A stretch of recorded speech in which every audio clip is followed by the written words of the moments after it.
Dans l'ombre d'une étoile, où les projecteurs masquent des vérités déchirantes, une énigme persiste, tissée de gloire, de douleur et de secrets pendant des décennies. Romy Schneider, impératrice du cinéma, était plus qu'un visage sur l'écran. Une femme dont la beauté envoûtante, l'intelligence acérée et la vulnérabilité brute ont captivé des générations. Sissi, l'héroïne romantique, est devenue une actrice audacieuse, collaborant avec Visconti, Sautet et Zulawski, mais derrière chaque sourire figé sur les couvertures de magazines se cachait une âme fracturée.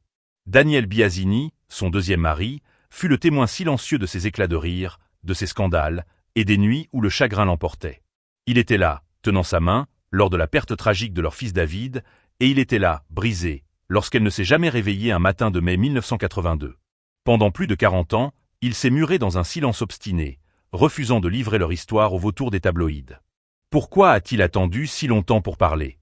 Que s'est-il vraiment passé dans l'intimité de leur foyer après l'accident de David? Et pourquoi, même après s'être remarié, murmure-t-il encore que Romy était l'amour qu'il n'a pas su sauver? Ce n'est pas une simple confession, mais un voile levé sur un mystère, un dernier acte d'une tragédie où l'amour, la gloire et la douleur dansent dans une ombre éternelle. Tout commence en 1973, sur le tournage du Train, un drame réalisé par Pierre Granier de Fer. Daniel Biasini, un franco-italien de 24 ans, entre dans le monde scintillant et chaotique de Romy Schneider. Avec ses traits ciselés, son regard profond et une présence calme qui contraste avec l'effervescence des plateaux, Daniel est un novice dans l'industrie du cinéma. Fils d'un diplomate italien et d'une mère française, il a grandi entre Rome, Paris et Genève, cultivant une élégance discrète et une curiosité intellectuelle nourrie par ses études en journalisme à la Sorbonne. Engagé comme attaché de presse pour une société de production, il est chargé de gérer la logistique et les relations médiatiques du film. Romy, à 35 ans, est une légende vivante. Née Rosemary Albach le 23 septembre 1938 à Vienne, elle s'est imposée dès l'adolescence avec la trilogie Sissi, 1955 à 1957, devenant l'icône d'une Autriche idéalisée. Mais en 1973, elle est bien plus que l'impératrice juvénile. Ses rôles dans Les choses de la vie, 1970, Max et les ferrailleurs, 1971, et César et Rosalie, 1972, avec Claude Sautet ont fait d'elle une actrice respectée, capable de capturer des émotions complexes avec une intensité rare. Pourtant, sous cette aura, elle est au bord de l'effondrement. Son mariage avec Harry Meyen, un dramaturge allemand, s'est désintégré en 1975 après des années de tension. Meyen, jaloux de la carrière de Romy et en proie à ses propres démons, a plongé leur relation dans un cycle d'abus émotionnels, comme le rapporte Renate Sedel dans Romy Schneider, la biographie, 2003. Leur divorce, marqué par une bataille acharnée pour la garde de leur fils David, né en 1966, a laissé Romy épuisée. Les tabloïds parisiens, impitoyables, la dépeignent comme une star capricieuse, instable, hantée par son passé tumultueux avec Alain Delon, son grand amour des années 1960. Daniel, avec sa retenue et sa force tranquille, devient son ancre. Elle était comme un oiseau blessé, confie-t-il dans une interview à Gala en 2020. Elle ne voulait pas de flatterie, juste quelqu'un qui la protège du chaos. Leur relation débute de manière professionnelle. Daniel gère les interviews, repousse les paparazzis, organise ses déplacements. Il trouve pour Romy un appartement rue Bonaparte, dans le 6e arrondissement, un refuge discret près de Saint-Germain-des-Prés où elle peut échapper au regard. Il veille sur David lorsque Romy tourne à l'étranger, répond à ses appels à minuit et absorbe ses crises d'angoisse. Elle m'appelait parfois juste pour entendre une voix calme, raconte-t-il dans Le Monde en 2021. Ce lien, d'abord fonctionnel, se transforme en une amitié profonde. Romy, marquée par les trahisons et les pressions, trouve en Daniel une stabilité nouvelle. Malgré leur différence d'âge 11 ans, elle se sent rajeunie à ses côtés. Avec lui, je pouvais respirer, écrit-elle à une amie en 1974, selon des lettres publiées dans Romy Schneider Intime, 2018, par Alice Schwarzer.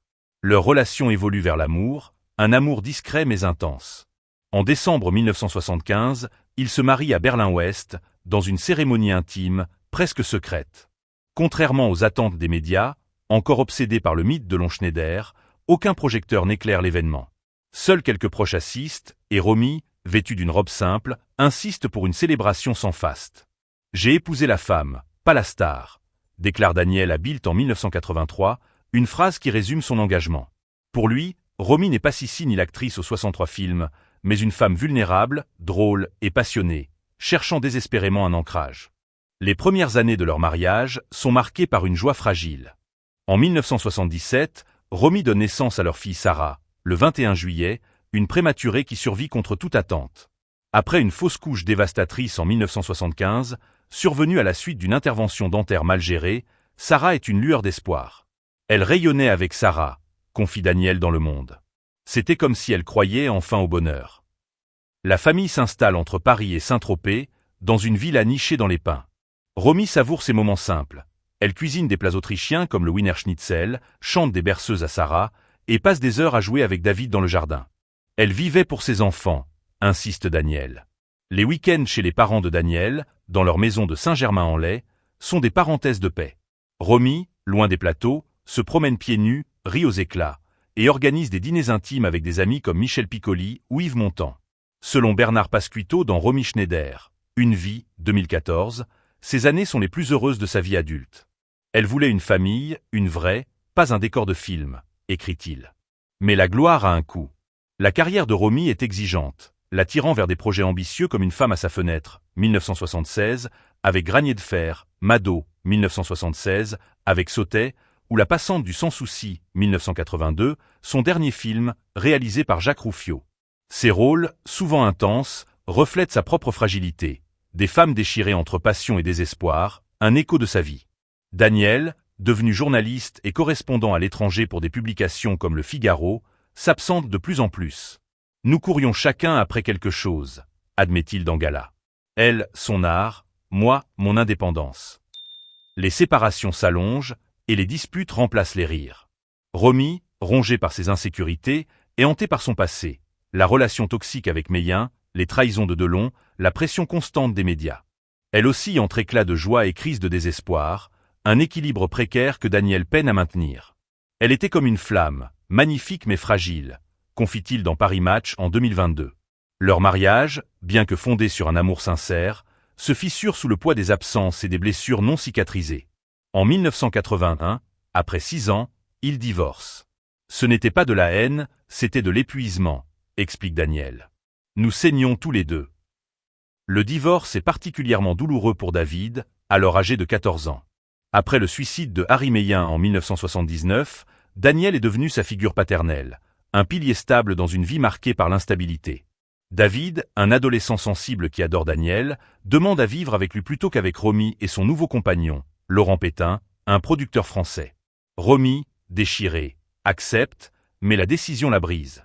Elle se sentait abandonnée, même par son fils, murmure Daniel dans Le Monde. Cette séparation creuse un vide dans son cœur, un vide que rien ne peut combler.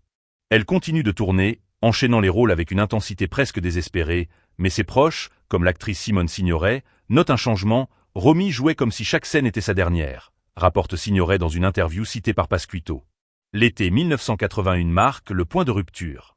David passe les vacances chez les parents de Daniel à Saint-Germain-en-Laye, une maison paisible entourée d'arbres, protégée par un haut portail en fer forgé. Le 5 juillet, après une promenade, il se rend compte qu'il a oublié sa clé. Plutôt que de sonner, il décide d'escalader le portail, un geste qu'il a fait maintes fois avec l'insouciance de l'adolescence. Mais ce jour-là, son pied glisse. Les pointes acérées du portail transpercent sa cuisse, sectionnant l'artère fémorale. Un voisin, alerté par un bruit, appelle Daniel, qui accourt. Il était encore conscient, il me regardait, raconte-t-il, la voix brisée, dans Paris Match. Je pressais la plaie, je criais son prénom, je lui disais de tenir bon. Mais le sang coulait trop vite. David s'éteint dans ses bras avant l'arrivée de l'ambulance, à seulement 14 ans. Cette tragédie, survenue en un instant, détruit tout. Romy, à Paris, s'effondre en apprenant la nouvelle. Daniel, sous le choc, ne peut plus parler pendant des jours. C'est la pire chose que j'ai jamais vécue, confie-t-il dans Gala. On croit que le temps guérit, mais non. On apprend juste à porter le poids. Romy et Daniel, bien que séparés, se retrouvent dans un chagrin indescriptible. Ils passent des heures ensemble, pleurant en silence, incapables de combler l'absence de David. Nous ne pouvions plus nous regarder sans le voir, murmure Daniel. Les tabloïds, impitoyables, aggravent leur douleur. Des photographes volent des images des funérailles, publiées dans France Dimanche, et même du corps de David, une violation qui scandalise Romy. Ils l'ont tué 2 fois. Hurle-t-elle, selon Claude Pétain, la sœur de Laurent, dans Romy Schneider, Une vie. Elle supplie la presse de lui laisser du répit, mais les intrusions continuent, traquant chaque larme, chaque moment de faiblesse. La santé de Romy, déjà fragilisée, s'effondre. En 1980, une opération pour retirer un rein défaillant, causée par une tumeur bénigne, l'a laissé avec une cicatrice de 30 cm sur l'abdomen, un rappel constant de sa fragilité physique. Selon Seidel, l'intervention, bien que réussie, a affaibli son cœur, une condition aggravée par le stress et le chagrin. À cela s'ajoutent des dettes écrasantes. Malgré une carrière prolifique, Romy doit des sommes colossales au fisc français, estimées à 1,2 million de francs, environ 400 000 € actuels, selon des archives fiscales citées par Pasquito. Elle soutient également plusieurs proches, dont d'anciens employés et son frère Wolf-Dieter, et n'a jamais su gérer son argent. Elle donnait tout, elle ne savait pas dire non, explique Daniel dans Le Monde.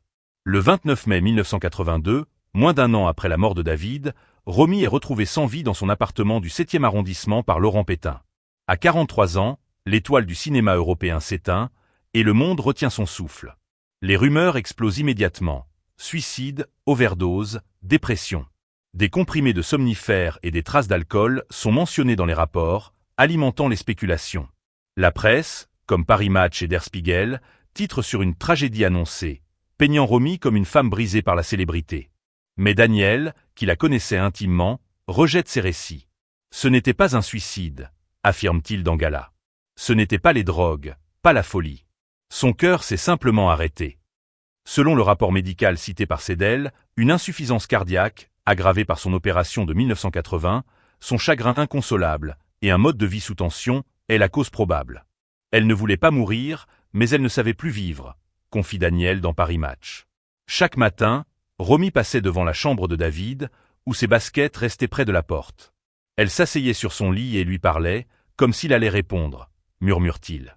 Cette douleur, plus que tout, l'a consumée. Daniel, malgré son propre chagrin, prend en charge les funérailles, veillant à ce qu'elles soient sobres et dignes.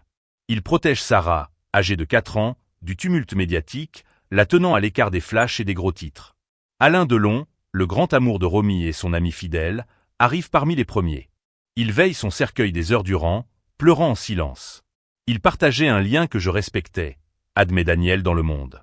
Ils appartenaient l'un à l'autre d'une manière que je ne pouvais pas toucher. Delon, dans une lettre publiée dans Paris Match en 1982, écrit « Romy était ma moitié, ma lumière.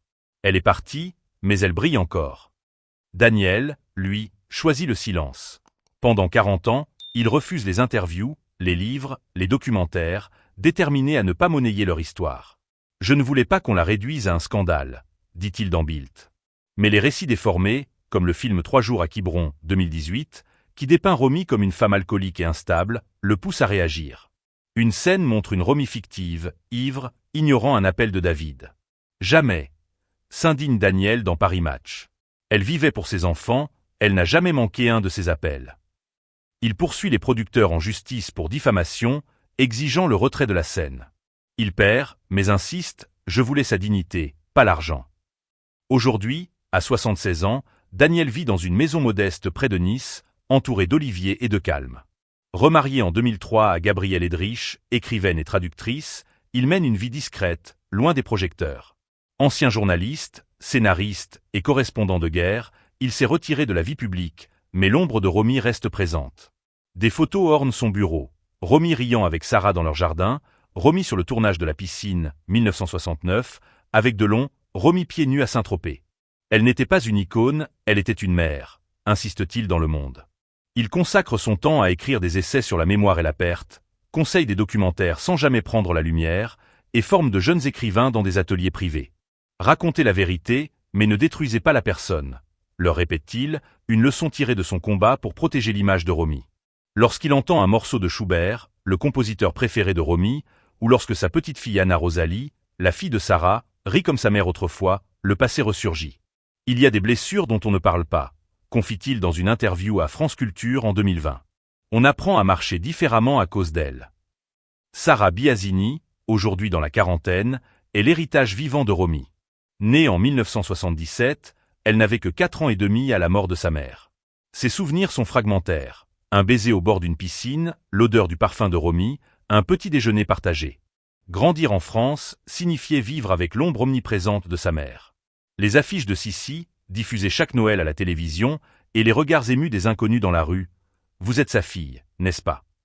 faisaient de Sarah une relique vivante. « Je ne voulais pas être sa fille, confie-t-elle dans La beauté du ciel, 2021, un livre poignant dédié à sa fille Anna Rosalie, née en 2016. Non pas par manque d'amour, mais parce que je ne savais pas comment porter son héritage. Daniel, son père, l'élève dans un cocon protecteur, loin des projecteurs parisiens.